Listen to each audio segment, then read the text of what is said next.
बिहारी देव जी तो दतून करने के लिए बैठे, 3 दिन दतून ही करते रहे, 3 दिन दतून ही करते रहे। तो उन्होंने बिहारी जी को गोस्वामी परिकर को दे दिया कि अब हमसे सेवा नहीं होने वाली। 3 दिन हो गए, पर्दे नहीं खोला, अब उनकी लीला में ही डूबे रहे, 3 दिन हो गए। तो ऐसे भगवान की लीलाएं जो चलती, बाहरी आदमी थोड़ी कोई जान पाता है। अब वो बैठे तो तुम्हें तो लगा कि बैठे। एक बार श्री स्वामी हरदास जी यमुना किनारे बैठे हुए थे, तो कोई धनी मानी पुरुष उस समय, आज के 500-600 वर्ष पहले, 1 लाख का इत्र लाया बिहारी जी के लिए, 1 लाख रुपया के इत्र, वो शीशी में बड़ी। अब वो ध्यान में बैठे थे और वो जाके इत्र दे दिया, पूरी शीशी खोली और ऐसे मारी बालू में, ऐसे पूरी बिखेर दी।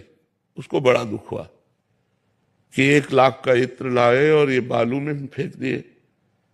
तो स्वामी जी ने धीरे से आंख खोली और कहा, जाओ निधिवन राज में बिहारी जी के दर्शन करो। आज्ञा मानकर निधिवन राज में जो ही घुसा तो उसी इत्र की खुशबू, और जब वो आ गया तो बिहारी जी पूरे भींजे हुए थे इत्र में।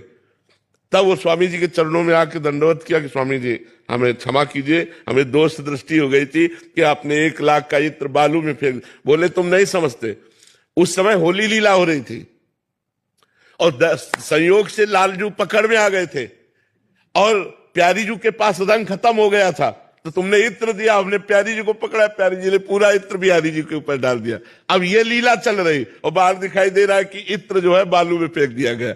तो सिद्ध संतों की जो बाहरी लीला होती है वो हमारी समझ में नहीं आएगी, तो आंतरिक लीला की तो बात जाने दो। लीला में प्रवेश बहुत कठिनता से होता है।